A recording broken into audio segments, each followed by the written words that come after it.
What round they rising finance at? You're playing touch butt with that dork in the park, the ponytail. And I'm the one who ain't got no training partner? I don't think so. You seem to have it all figured out when we're fighting midgets. 60 G's, baby! But I'm not impressed by your performance. I'll tell you what, bro. I was out there, I was fighting all the hitters, bro. We ain't fought no hitters. It's normal. Come on, guys. It's normal. So if I was you, I hope to God you come ready. Because if you don't, I can beat you with the death. Não deu nothing. Oh, y'all got carrot cakes and stuff up there? Shit. Oh, y'all got pecan pie in this motherfucker? Shit.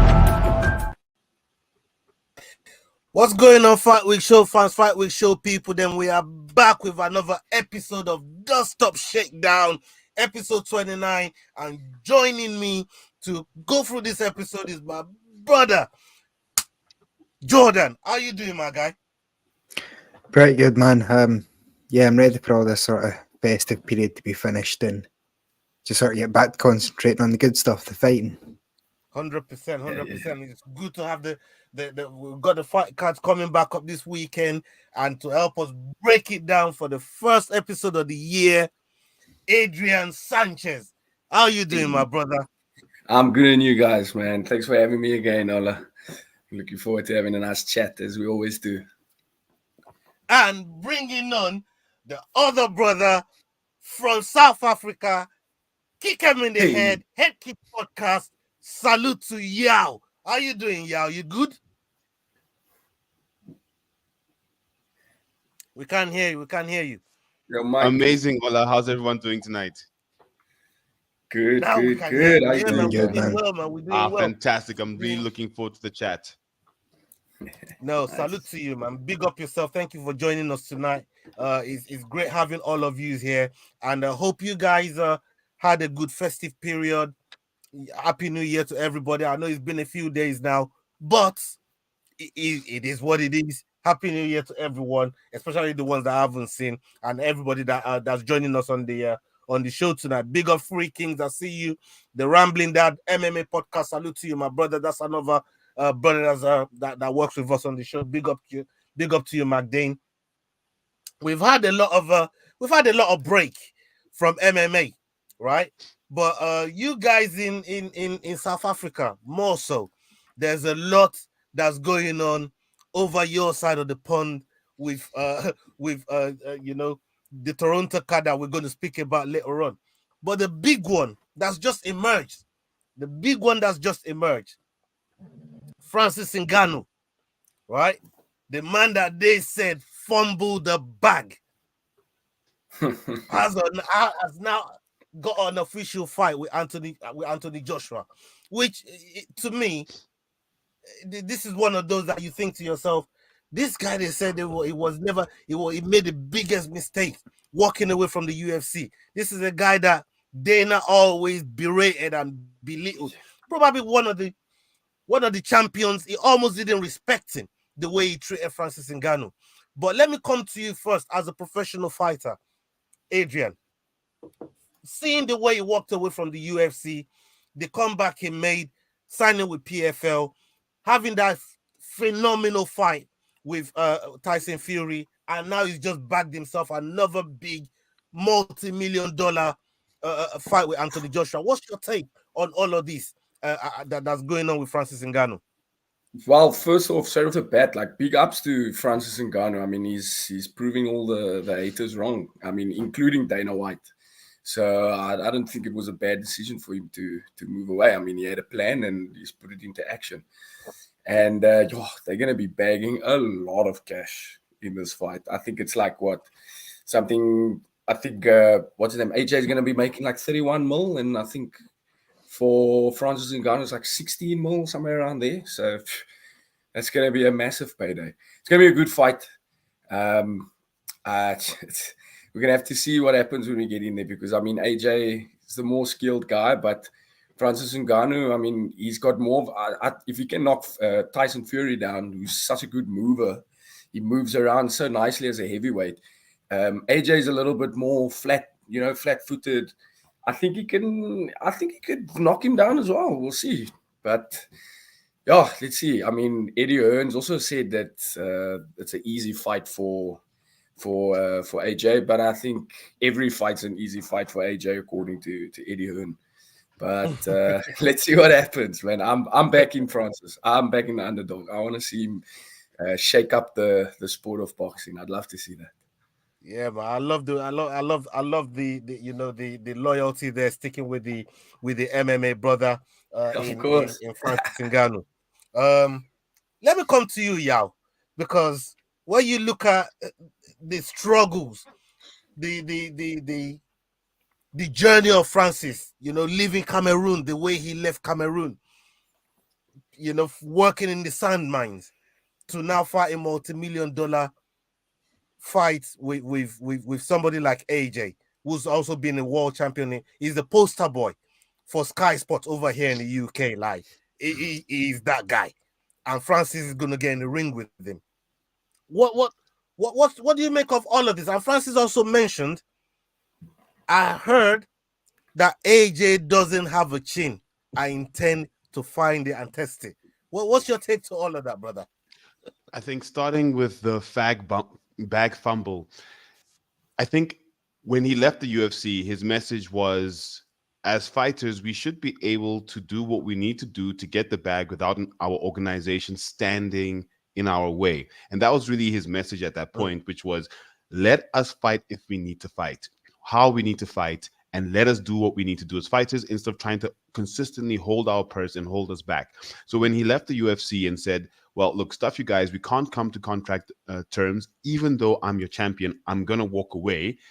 I think that was one of the best moves that he's made for the industry of MMA, because it's given fighters the opportunity to see someone who's managed to take literally the biggest title in the world of sports outside of boxing, let's say, and walk away. And then come back and do what he's doing with what he did against Tyson Fury with the whole knockdown, where we saw the scoring was a little bit off.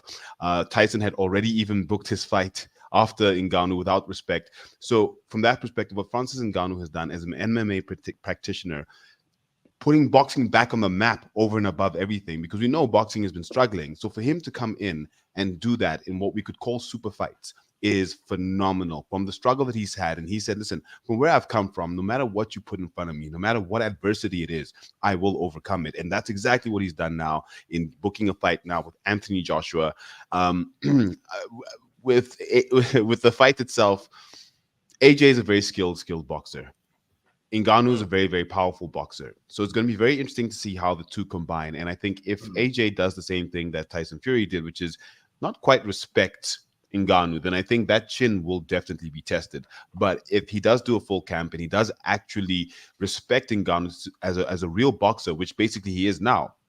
I mean, heck, Jake Paul and Logan Paul have somehow become real boxers as well, So if he respects him as a real boxer, I think it's going to be an amazing fight, and we'll see how that goes. But I think just on the experience side, I'd have to just have AJ edging it as much as I'd love Francis to take it. Let me come to you, Jordan. The way that you've seen Francis, I mean, look, is one of the most powerful punches that we know how much of a power puncher he is. And if any of you, I don't know where you've been living, but if you haven't seen that uppercut, that shovel uppercut he gave to Alistair Overeem, please go back and watch it. Yeah. So when this man says he's going to connect with AJ's chin at some point, it's a scary proposition. But in Francis and Francis' body of work, Jordan, and how he comes across in boxing, because he did say boxing was his first love, right? Yep. Do you give him any chance, knowing that he's going to have Mike Tyson, and we saw how much of a job Mike Tyson did helping him in that Tyson Fury fight? Do you think that training continuing with Mike Tyson, do you think it gives him an edge over AJ? And how do you see that fight panning out as well? Well, we're sort of in a weird timeline at the minute as far as all this goes, because a year ago, if I was to ask you guys, does Francis have a better shot at beating AJ or Tyson Fury? unanimously everyone would say, well, Joshua is probably going to be an easier fight for him. And he'd done not only well against Fury, but he arguably beat Tyson Fury. But that being said, you also think that Joshua is far more aware of what Francis is capable of than Fury was now.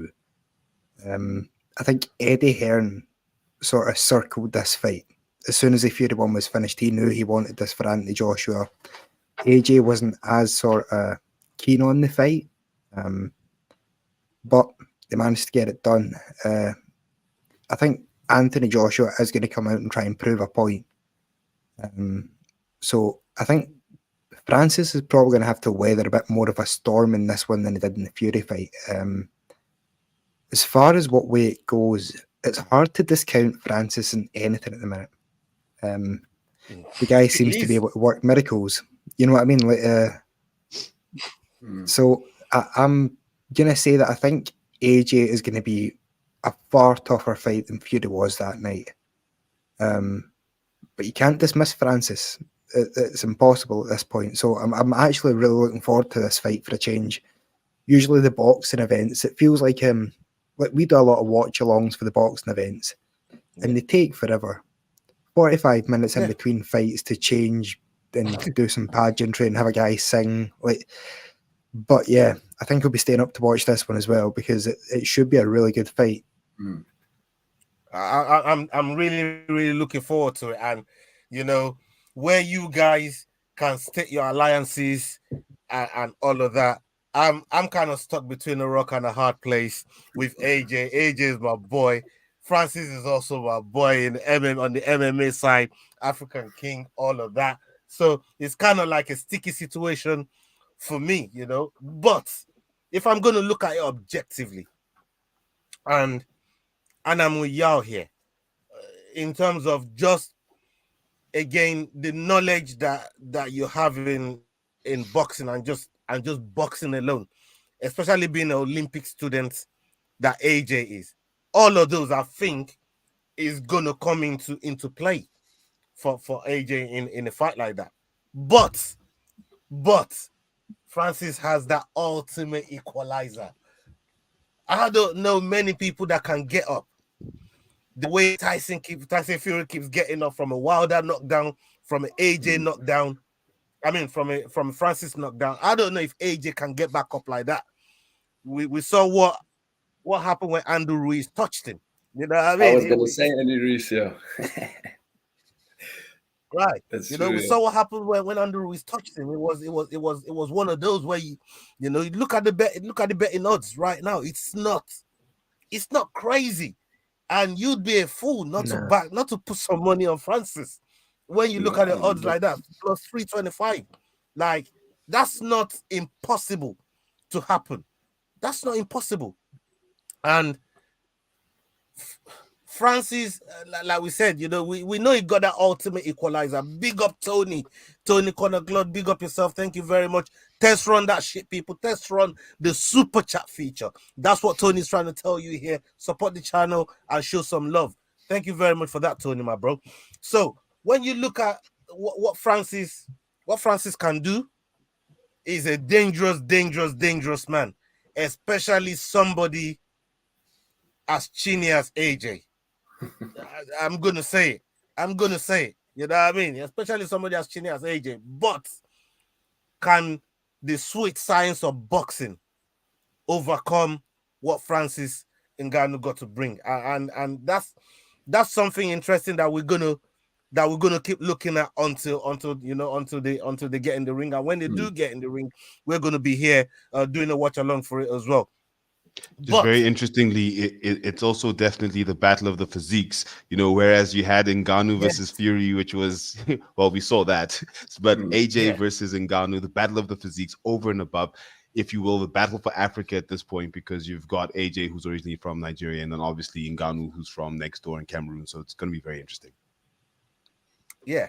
And look, I think, and this is where I want to big up AJ as well for taking this fight with Francis, because ultimately they're breaking bread together. This is a wicked business move from both of those guys, especially from AJ, because AJ didn't have to really do it. if he didn't want to, in terms. But we know that Francis is just been recently ranked by the WBC number 10. So when you look at a former champion like AJ giving someone like Francis a chance, it's all about that big money as well, and breaking big bread like that with someone like Francis. Keeping that money there in house. I like that sort of stuff. So salute to both of those guys. Let me turn your attention, and I'm going to start here with Yao. Let me turn your attention here to the back and forth that's been going on with John Jones and Tom Aspinall. Now, Tom Aspinall wants this fight so bad, and he doesn't want to unify the title with anyone else. And you've seen a lot of champions, following the EFC, interim champs, undisputed champs. We know interim champs, when they get that belt, it's almost like a get out of jail card. The only jail they want to be getting out of is with the whoever's got the undisputed belt. They don't want to fight nobody else. Now, talk to me about John Jones's and Aspinall, the back and forth, and what you make of it all. I think it's a lot of good banter for the heavyweight division, which obviously since Ngannou left and just since I guess the last Stipe DC, it's been a bit of turmoil the past couple of years with champions retiring and no consistent champion. So having this banter between the GOAT, John Jones, and Tom, who's an absolute phenom, Aspinall, I think is really good for the heavyweight division because it gives it that spotlight that says there's something worth fighting for here. Let's have a look at exactly what's happening in the heavyweight division. We have an interim champion who's been on an absolute tear, knocking everyone out unexpectedly. He's got the skill of a light heavyweight. Then we've got John Jones, who is a former light heavyweight, working with the skill of a light heavyweight at heavyweight. I mean, quite frankly, there's no other fight to make over and above the fact that it's an interim title holder, Tom Aspinall. You've got John Jones, the current champion, and you have to unify the belt. So for me, the back and forth, not only is it necessary for the division in the UFC as a whole, it's also necessary for this fight to happen because this is definitely an amazing fight. Sure, we want to see Jones versus Stipe, but at this current juncture, where's the excitement there? In all honesty, Stipe is on his last fight, probably heading out towards retirement. If he wins, so what? Great. Okay, got another one. If John wins, great. But then he beat almost retired Stipe, and it goes on his resume, sure. But I really want to see the Aspinall-Jones fight happen as soon as Jones is healthy again. I think, if anything, maybe Tom might have another interim because we can't strip John Jones, to be frank. We can't strip John Jones. It doesn't make sense to strip John Jones as much as he is taking longer for recovery. But I think with the back and forth, Tom is just trying to say, listen, the Stipe fight just doesn't make sense. Let me poke the bear long enough for the bear to react because right now it's in hibernation, thinking that Stipe should be the next fight. So for me, I'm all for Tom Aspinall versus John Jones, and the banter for me is really bringing the excitement to the fight that the fight needs because it's a really, really good fight, not just on paper, but also if you just look at the two fighters. As much as John Jones says he only recognizes 4 names on Tom Aspinall's record, it's a really, really good fight. So I'm very excited for that fight to happen sooner rather than later. Let's hope John leaves the Stipe fight alone and goes to unify the belt. But yeah, let's see what happens. Jordan, let me come to you. In your opinion, what's apart from the the injuries with John Jones, because it don't look like John Jones really fancies this bout with Tom. What's the hold up in your eyes from John Jones's perspective towards Tom? Because Tom's sensing some kind of breaking from John Jones. But the John Jones we all know, I would never sit here and say John Jones runs from a fight. He might run from the USADA people under the fucking canvas, but I wouldn't say John Jones runs from a fight. You know what I mean? So from your opinion, what do you think the delay is from John Jones' side? I mean, if we're being honest and thinking about it from Jones's perspective, Tom Aspinall is a lesser name but a much higher risk. I'm not saying that's the right the right fight to make is Jones versus Aspinall, clearly, as soon as Jones is better. But Stipe is the greatest heavyweight of all time by most standards. John wants that in his record. My argument would be totally against that. Like, Stipe's last fight was 3 years ago now, and it was him losing to Francis by knockout. Do you know the last active person on the roster Stipe beat was Andrei Arlovsky in 2016. Wow. Everyone else is either retired or gone. So I mean, that isn't the number one contender to me. That makes no sense. But Dana's gonna Dana. You know what it is? Jones versus Miocic. It's gonna sell tickets. So guess that's what we're getting. I mean, Adrian, let me direct this to you. John Jones, they're saying, from what I heard, if he defends this title one more time, it will be considered the GOAT of the heavyweight division, as well as the GOAT of the light heavyweight division. This is what they're saying, the grapevines, and it's come out of Dana's mouth as well, right? But do you think Jones is looking at Stipe and thinking, boy, this could be an easy title defense, and if I defend it against this guy with the resume he's got and the way that I've come into the heavyweight and just put Sirigan away, maybe even make quick work of Stipe, that just solidifies that whole good sort of status scoring, right? Or as Jordan said here, is he worrying about Tom, thinking maybe this young buck, he looks way hungry, I might not have enough for him? I don't see Jones in that way, because Jones is a top fighter in my eyes. But please tell us what your take is on it. Well, look, in my opinion, John Jones is definitely like one of the greatest, if not the greatest, next to Anderson Silva. And I think he's just trying to also kind of establish that difference in like level and you could say that. I mean, John Jones, if you, like Jordan says, about the resume and so on. And from what I've seen and what I've read is that he said recently that if he just wants to get Stipe on his resume, and he would finish his career and be happy with as far as he's gone. You know what I mean? But I would like to see him and Tom Aspinall have a fight. I think it would be good. It would, if Tom Aspinall can even go the distance with John Jones, doesn't even need to win. If he can go the distance with him, he can solidify himself as a proper like champion, in the future, or as one of the heavyweights, that they need to look out for. But I would like to see Stipe and John Jones as well, because I mean they are the two top dogs left of the previous batch of fighters. Like everyone's been retiring now, so it would be nice to see the two of them fight. But yeah, John Jones is the greatest. You can't take it away from him. I think wherever he fights, he's still going to prove that he's the GOAT, regardless. So yeah, that's my opinion on that one. I mean, guys, quick question: what if Stipe wins? Oof. Like we're all talking about it as if it's a foregone conclusion that Jones is going to win. What if Stipe wins? Yo, you just threw the cat among the pigeons, my brother. I mean, that's a possibility that nobody's like you said is considering, because and people ain't thinking of it like that because John Jones has been so fucking good all these years, not lost a fight.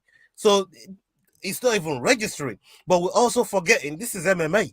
Anything can fucking happen. Anything can happen. I think if Stipe has to beat John Jones, he'll retire as champion. I think that'll be like his ultimate accomplishment, to win the title, beating John Jones. I think he will be like, that's it, I'm done. I'm finished. Thank you very much. Because Stipe is really saying, hey, listen, let me get through John Jones and I'll come and see you, Tom. I will do that on this thing with you. I see Jones running from you, but I'll give you that shot. But let me get that belt from John Jones first, and then me and you gonna talk. I saw this yesterday and I thought, wow, Stipe. And it's a very, very good question to ask people that what if Stipe does it? Jordan, what if Stipe does do it? I mean, listen, it's not out of the question. It is heavyweight after all. But if Stipe does it, then you've now got a 42-year-old champion who has the biggest win in MMA history, but it does nothing for him as far as his career goes. But what are you going to do with Stipe then? Who are you going to have him fight? I mean, if you beat Parker John Porter? Jones, you don't need to fight anyone else. I mean, you're beating the greatest. So Yeah, you know, so it's now, that's so it. then we've just wasted 2 years of the heavyweight division for no apparent reason. Everybody's retired and gone, and Tom Aspinall sitting there with his interim belt that he could have been defending as the actual champion the whole time. As I said, man, look, weird timeline we're in as far as heavyweight MMA goes. It's a crazy timeline. It's a crazy timeline. For me, I just think it just didn't register in my mind that what if Stipe wins, and that just threw logic out of everything, man. And I guarantee you, the UFC don't want that neither. I promise you. I promise you, the UFC don't want. They don't want to see it. They'll have to accept it, but they don't want to see it. You know what I mean?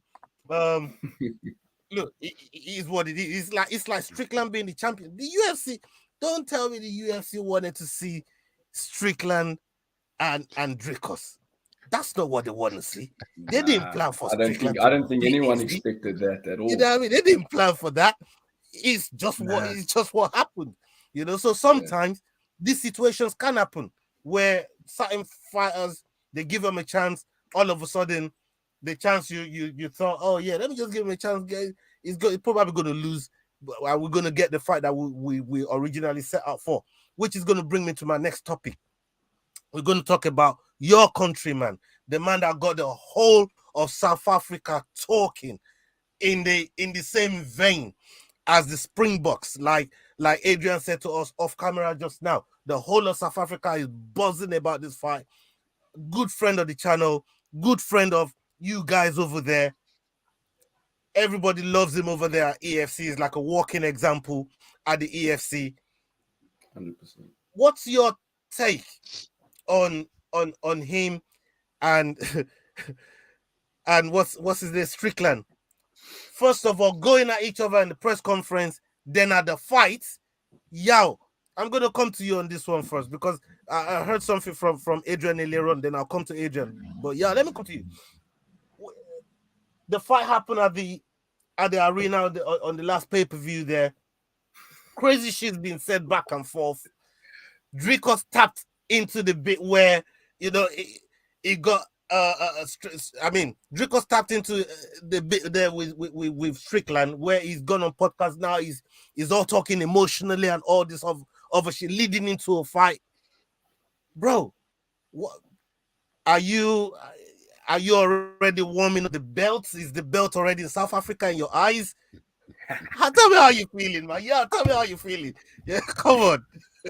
Look, honestly, I'm so super excited.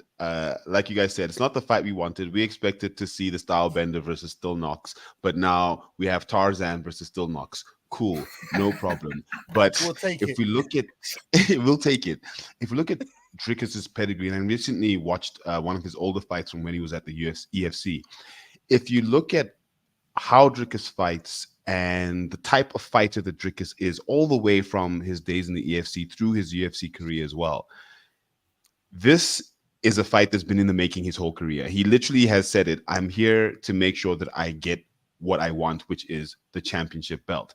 So for him to have come this far, and I think towards the end of last year, there was a lot of noise in the middleweight division. There was a lot of noise. Hence Strickland got the title shot against Adesanya. But there's a lot of noise. And Dricus didn't seem to be saying much. If you look at the interaction he had with Adesanya after he beat Whittaker, you know, he seemed a little bit on the back foot. Adesanya was in his face and all of that. And he needed something to bring him out not just in terms of his fighting skill, which we all know he's an absolutely amazing fighter. He's got a hell of a chin on him, and he doesn't stop. As much as he looks gassed, he doesn't stop. But if you look at how he's come out from there, the press conferences with Strickland, where he basically said, well, look, I'm here to play the game. I'm not just a good fighter. I'm also good on the mic, and I'm here to play the game. To be honest, he didn't expect to touch a nerve with Strickland. You know, he was just bantering, but he touched a nerve. He turned Sean, look in my eyes is gay. Therefore, this is just the man dance Strickland into look in my eyes and I'm going to fight you in the crowd. So for me, not just is this an exciting fight as a South African that Dricus is taking the world stage in an organization like the UFC and putting South Africa on the map, but also for me, the prospect of him bringing this back to Africa, honestly, here in South Africa, for me, this is just like, I'm over the moon. I'm phenomenally excited. Once again, it's a case of what if Strickland wins? But from what we've seen, of what Still Knox brings to the table and how much he's emotionally touched Strickland, I think it's not a sure thing, but Dricus is definitely bringing back the gold. Strickland, unfortunately, I don't think he's going to have what it takes simply because Dricus is just on another level right now. He's only 28. I mean, literally, he's got everything he needs to be not just a world champ, but one of the best world champions, I'll arguably say, since the style bender, which means that since Anderson Silva, which then puts him already, for me, in the great conversations of the middleweights of the EFC. So let's go. I'm very excited about this fight. It's phenomenal. And to see the Springboks, the world champions in rugby, supporting Dricus du Plessis here in SA is just, it's really heartwarming. And I guess it also speaks to the pedigree of SA having world champions all the way back from the swimming champions in the 90s to the rugby world champions we've had for years, etc. So as you can hear, this gets me just very, very excited with what's going to be happening in Canada in the next 2 weeks. I can see Adrian back there. He can't contain his excitement. This fight means a lot to you. It means a lot to everybody out there in South Africa. Look, Dricus got fans over here in the UK as well. We fuck with Dricus heavy. And he's a fighter that his style looks awkward to everyone. But I swear to God, when you sit there talking to this man and you know how much he wants it. Some of the times that we've sat down and spoken to him, is like the one thing that nobody on the entire roster has more than me is how much I want it more. I don't know how to put that into terms, but you're a fighter yourself, Adrian, so you can really attest to what Dricus is saying there. What does all this mean for you as a fan, as a South African, as a fellow fighter, South African? Talk to me. It's massive. I mean, I'm just like, besides the fact that he's going to be the first, he's going to make history, and he's going to be the first South African champion. It's going to shed a bigger light on the MMA community here in South Africa. I mean, guys like me will, we'll be more exposed, and there'll be more opportunity for us to go abroad. And I mean, there'll be in the future, you're definitely going to be seeing a lot more South African guys in the UFC once he becomes champion. And I mean, that's like the greatest advantage of the whole thing for us. And I mean, I'm proud as a fighter, not only as a South African, but as like a fellow fighter, to see him, do the thing and do what all of us fighters dream to do. So, it gives us hope, and the opportunities are going to come in. I know that once he becomes champion, there's going to be so much more. They're already coming in for us. And you're going to see a lot more South African guys in the UFC doing well in the UFC.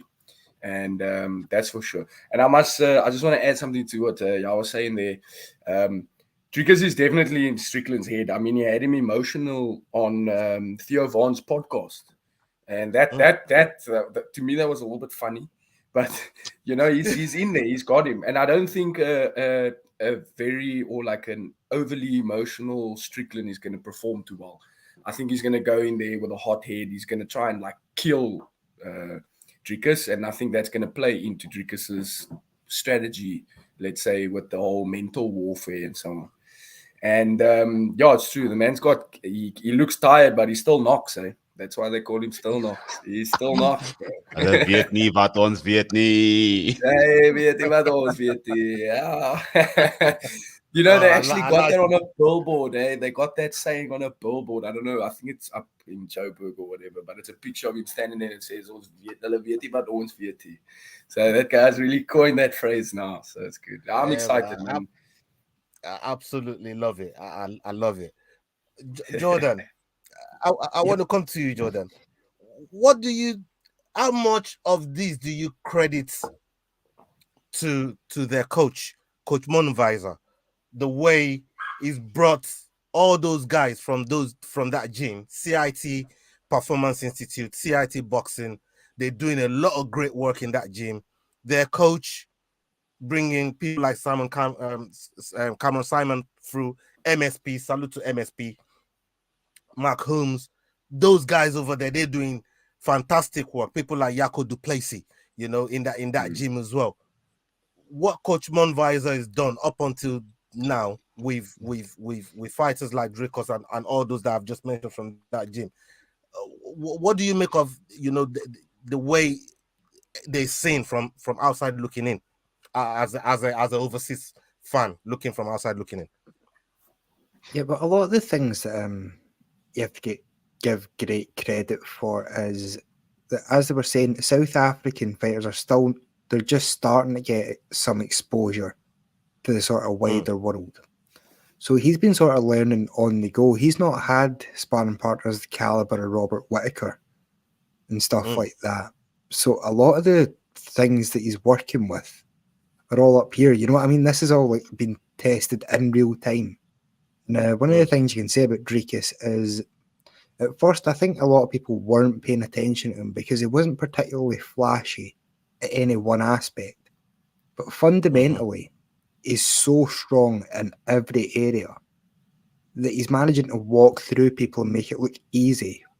So yeah, I think you have to give great credit to not only the sort of great coaching, but the trailblazing that's going on over at that gym at the moment. This is going to be the first of many gyms out of South Africa, I'd imagine, in the future, with EFC blowing up and things like that. But yeah, exceptional. And that Robert Whittaker fight was just something else. I don't think anybody on the planet could have predicted Robert Whittaker getting treated like that by a fighter other than Adesanya. But yeah, looking at Sean Strickland's been really strong as of late. But when you look at Dricus, you don't really see that vulnerability to Strickland's game, do you? You're right. You're right. And Yao did ask that question earlier on. What if Strickland wins, right? But the thing is this, right? You guys have seen Dricos's body of work. We just seen some of it on the screen there just now, going through Darren Till, Del Bunsen, you know, Robert Whittaker, which was like probably one of his biggest win to date. It's incredible, the journey that Dricos has had, and his path to being a champion hasn't been straightforward. You know, this is a man that couldn't breathe during those fights that I was just mentioning to you, and then he had to go and get this. Imagine now this guy can breathe properly and go, because a lot of people are asking, how do you see this guy winning? I really want to see Dricos win on a bell-to-bell 5-round domination in this. I'm looking for a 50-43 sort of fight. You know what I mean? Like 10-8 him a couple times. You know, I love those sort of fights as well. Like where you just want to show someone you're that much better. You're just dominant in that fight. And the thing is, though, that Strickland keeps popping up as deceptively good. You know what I mean? Like Strickland is another one of those fighters where you watch him fight and you think, what is it you're good at? Like, you can't really see it until about the second round, then the third round, and then by the fourth round, he's took over the fight and he's beaten the guy up, but you didn't see where the change happened. It's just this constant pressure and great fundamental He walks box. down. He walks the guys down constantly. And I tell you why. Yeah, there we go. I give that credit to Coach Monvisa a while ago. Do not look past Mr. Eric Nixick. Like Eric Nick, top coach over there, at Extreme Couture. They got killers over there in that gym. They do a lot of great work out of there, and they got champions in there as well, which is somewhat what makes it this fight like really, really. When you start to think of it, right? But there's something that I want to see, and there's something I wanted to see: world-class domination, belt-to-belt domination from Easy on Strickland. That's not what happened. This is MMA. A lot of crazy shit happens. You know what I mean? We live in a world where Strickland 50-45 Easy. Like that shit is crazy. No one saw that coming, right? So anything can happen, right? I love the fact that the fight has been put together, even though it's not the one we want, it's the one we're getting, and the closer we're getting. I think I prefer this fight. Up to it, Yeah, the build up to it has been great. You know, seeing those two scrap in the last pay-per-view, you know, the build up to it has been fantastic, and they've made this fight now very, very interesting for a lot of people across the world. For me, I can't wait to see. Shout out to Trivik. Pain like Bane, salute to all of you over there. Fight, we should big up yourself. I'm looking at this fight. I want Dricus to win so bad. It's ridiculous. And it goes to a point that you said earlier on, Jordan. You know what Dricus has at his disposal. It's fighting out of Africa. He wakes up, goes to sleep every day in Africa. Over there, you know, in South Africa, and the gyms that they got over there is all he's got to work with, you know. So to be able to do that versus the people that have, you know, exponential resources at their disposal, your skill level has to be way higher to even match up with those guys in the first place. And I think, like you said, and rightfully so, that's why he's pulling up trees the way he's been doing it. The one thing I just quickly want to do is also just big ups Dricus and Strickland because of what you said, Ola. You're 100% right. They have made this fight interesting, and that's not an easy skill for fighters. It's unfortunately not. But both of them have come to the party and said, fans, this isn't the fight you want, but this is the fight you're going to get, and we're going to make it amazing. And for me, big ups to both of them for making sure that us as fans have something to talk about, something to look forward to as a fight. So, like, thank you both guys, definitely. Big ups. Can't help but agree. I think there's definitely, like, you're going to get a fight this time. UFC 297, you're going to get a fight between Dricus and Strickland. And Adesanya's fight, you can't always guarantee that. One in every 3 fights, Adesanya's going to get into a staring contest. You know how it goes. One of every 3 fights, he's going to end up there. Strickland, you're guaranteed he's going to come forward and try and fight Dricus. We're going to get a good fight out of it. So I think I definitely prefer this one. I want Izzy to come back with a bit of pressure on him to perform. 100%. I want to talk. I'm gonna move away from the UFC real quick. I want to talk about EFC. You know, the promotion in itself and some of the fights that we saw towards the end of last year. You attend a lot of this fight, Yao, and you do great work over there. You know, broadcasting and giving a platform to this fighter. Salute to you, everybody. Go follow, go and support the Headkick podcast. Kick them in the head. That's what they do over there. They're kicking them in the head with content every week, week in, week out. You and your brother, salute to all of you. I like the work that you're doing, but I want to ask you about some of the fights that we saw towards the end of last year. We saw Excommunicado, you know, go up against, you know, another fighter from the CIT. Salute to the champion, Mark Humes. What do you attribute to the work again with those fighters that you see out of that gym? Because again, they're dominating over there in South Africa. They're handling business. And what's next for somebody like Mark Humes? what's next for somebody like Excommunicado coming out from the House of Tinkerbell? Salute to all of those guys over there as well in the House of Tinkerbell. What they're doing, great gym. They got a couple champions over there as well. Talk to me about that fight and what's next for both of those guys. I think the one thing is with the gyms, we are fortunate right now in South Africa that we have the opportunity to have gyms that are looking towards the pedigree of an American top team, like you said, Team Couture, all those teams that you have in the States that people go to in order for them to excel. So right now, it seems like that's kind of what we're building here in South Africa. Like you said, with the House of Tinkerbell holding 2 titles, you've got CIT, not just with titles, but they're just destroying everyone across all divisions, because whatever it is, that secret sauce that Mone Fissa has is phenomenal. And I've seen it live. A fighter would fight in an event or 2 events before, and he'd be great. Like, oh, okay, great. Oh, you won or you lost, whatever. They'd go to CIT, they'd come back, and not just would they be phenomenal, but they would have learned how to wrestle adequately and be good on the ground. So it seems like they're giving fighters a very good balance, because we've had a very strong history of stand-up here in SA.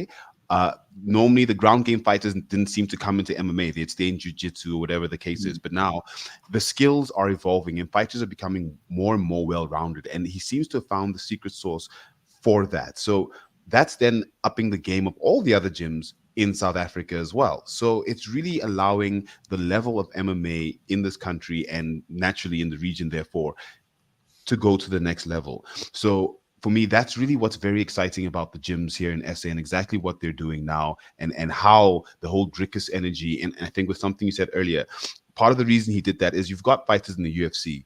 You need to have fighters here that they can actually spar with to give them the right sort of experience before they go up into the UFC. So if you can't travel, you don't want to travel and go and find them, you have to create them at home. And I think that's just an amazing approach, because it gives your existing fighters the right pool to spar with, but also gives more fighters, skilled fighters, into the industry. And just big ups to the EFC as well, giving South African fighters exposure. They recently signed last year, and we're hoping 2024 is going to be amazing. But they signed a deal with Sport Locker, which is now broadcasting directly into Brazil.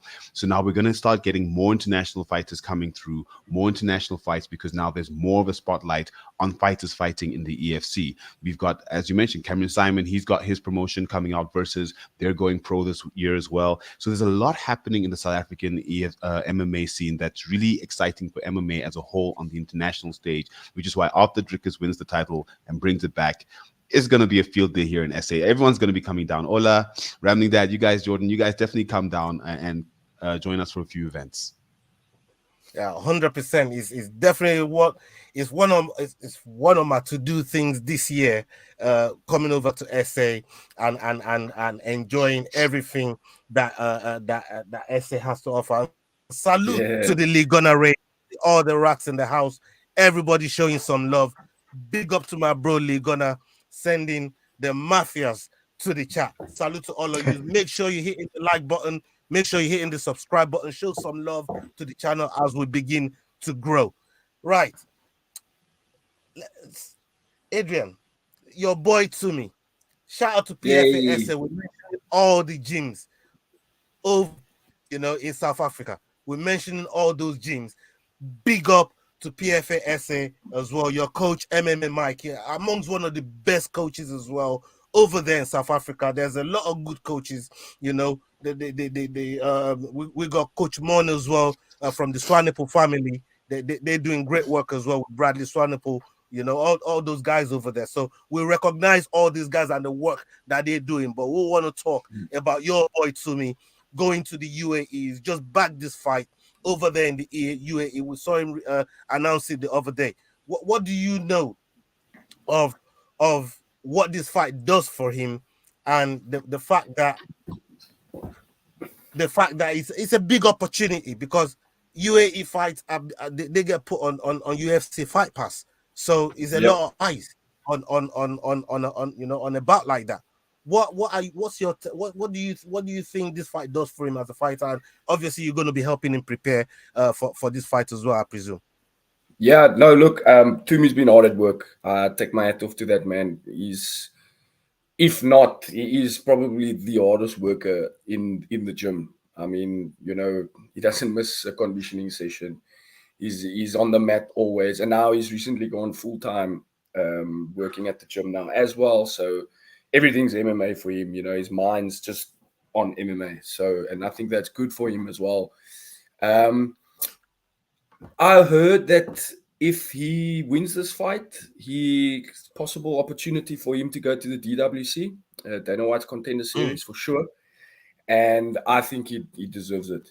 But he's got to get past this one first. And I think he can do it. I 100% believe he can do it. He's a small guy, but that guy is strong. He is bloody strong. And big shout out to Coach Mike. I mean, like you said, about like how the MMA and so on has been evolving in South Africa and stuff. I think Coach Mike is also in Cape Town as well. There isn't many gyms that kind of have that balance of the striking and the grappling and that understanding of what's needed to get to that level. And I think Coach Mike is he's got it. He definitely has it as well. But yeah, it's only a matter of time. It's a matter of time, and you'll definitely see a few more of the fighters from our gym on the big scene as well. And but yeah, to me, he's leading the pack for us at the moment. And with him winning the UAE and so on, I see him in the UFC very soon.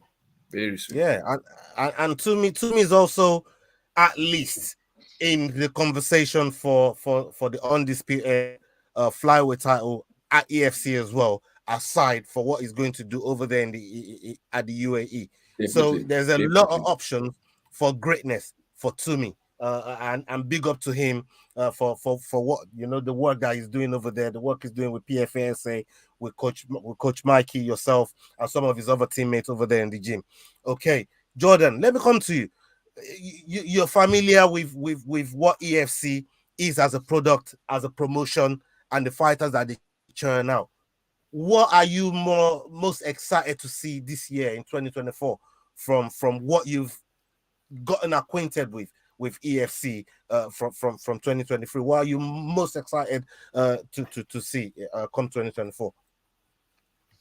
I always really sort of enjoy when the foreign fighters come over and we get to see how they're stacking up against the South Africans.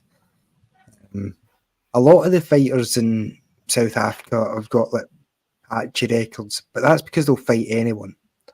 You know what I mean? That everybody's sort of fighting everybody in South Africa at the minute. So I really enjoy sort of competitive nature of the bouts. Like Gift Walker versus Terence Bolello was the big one last year that we'd watched, followed by Terence coming back. I think it was like 2 weeks later to win the bantamweight belt.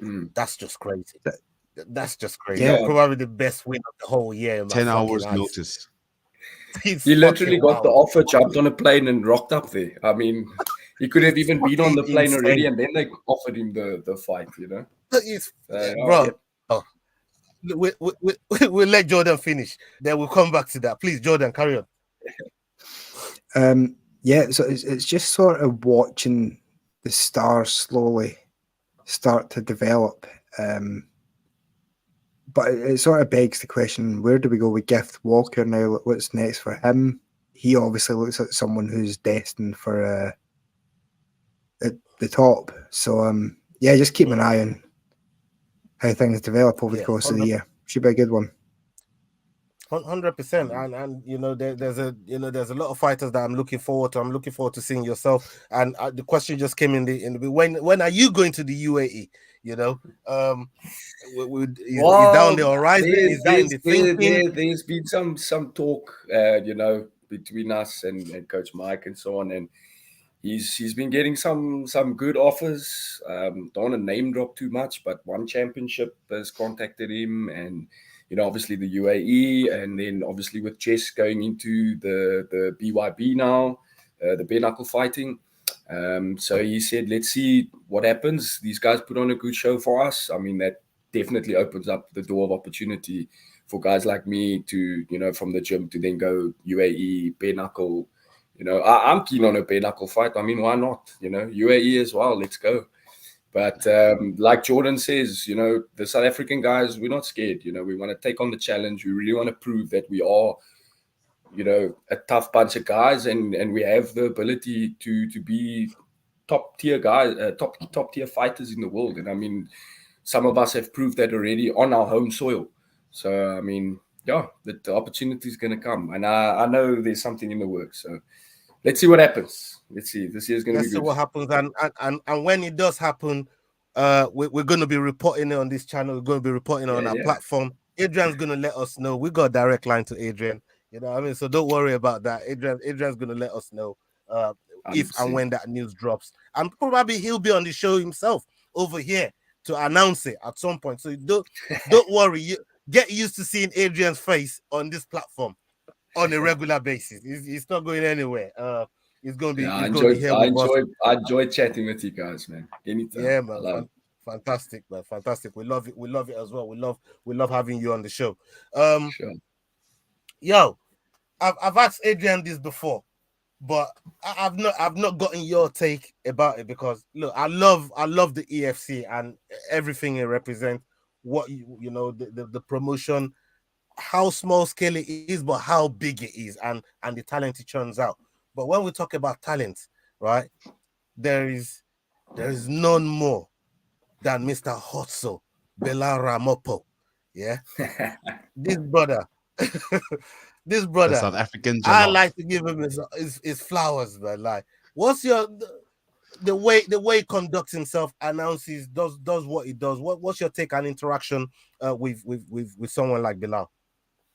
So, Khoto Bilal Ramopo, the announcer of champions, is one of my favorite people at the EFC. So it turns out we actually have mutual friends. So my friends and his friends, we were all in the same circles back in the day. So it's always a very good interaction every time we meet with him. And his ring presence, honestly, it sets the tone for the fighters.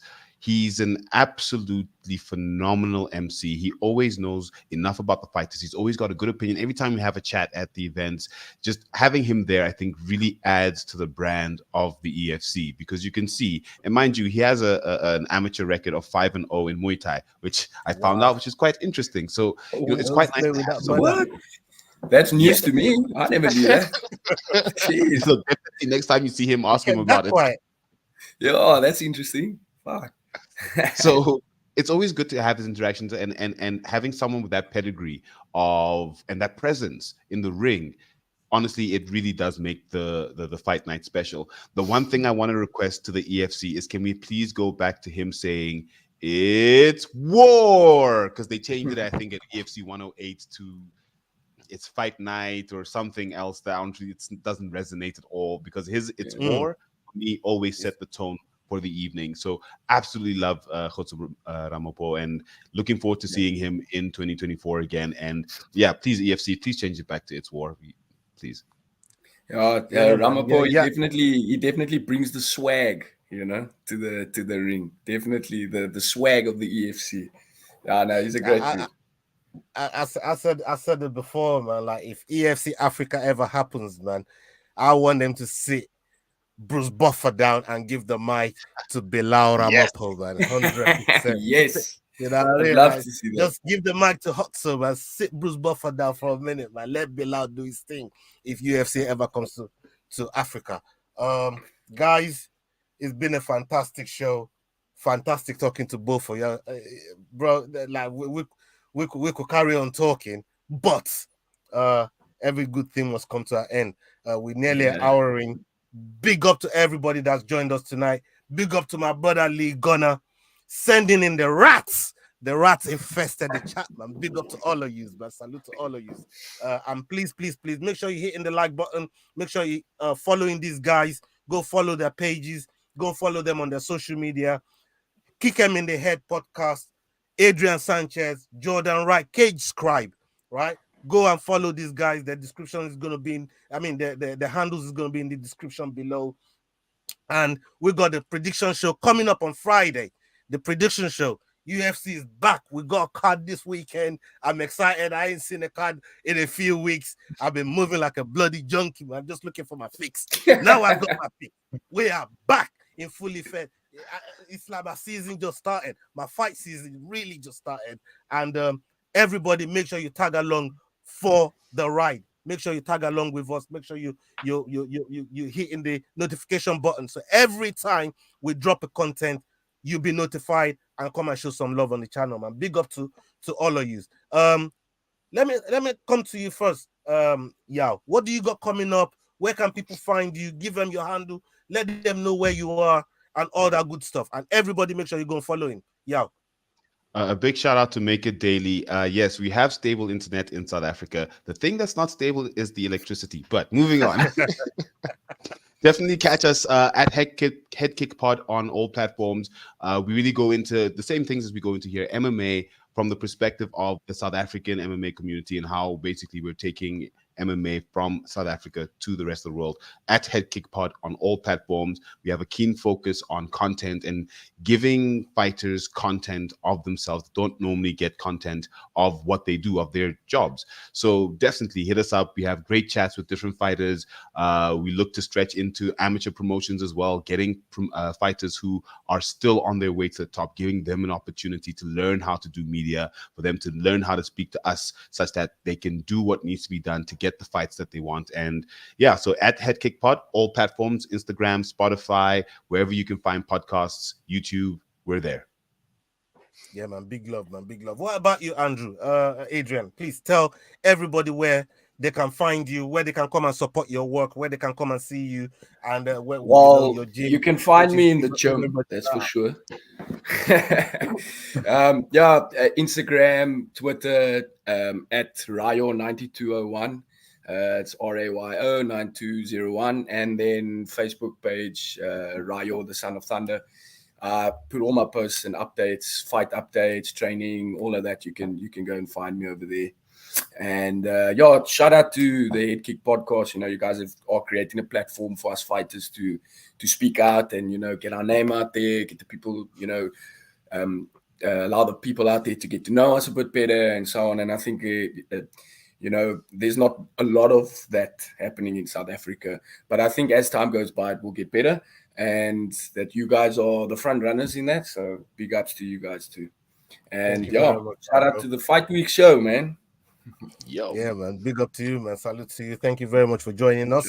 And Jordan, plug your page for the new people that's on the show, where they can find you, where they can go and follow you, where they can go and follow your work and all the good stuff that you do.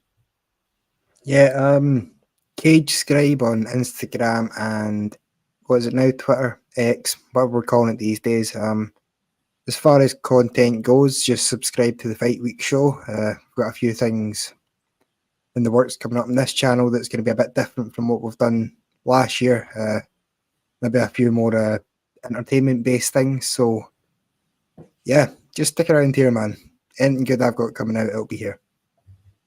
Yeah, man, 100%. And big love to everybody that's joined us tonight. Salute to all of you. Love your support. Keep it coming. Keep it locked on this channel. We've got so many new things that's going to be happening on the channel. There's subtle changes, but you're going to see them as well. And they're bringing guests like Yao, like Adrian on the show. Is going to be something that we're going to be doing regularly on the channel as well. So keep it locked on here. Everything combat sports this is where you want to fucking keep it locked on. You want to be here, man, every fucking week. So up onto the next video. Hasta la vista, people. We're out. Salute. Big love. Yeah, I was hurt, but it's nothing that I never felt before. I got good training partners. I got a good team. I told you guys, I'm the real deal in this division. I'm too slick for these guys. And it's not arrogance. This is just confidence.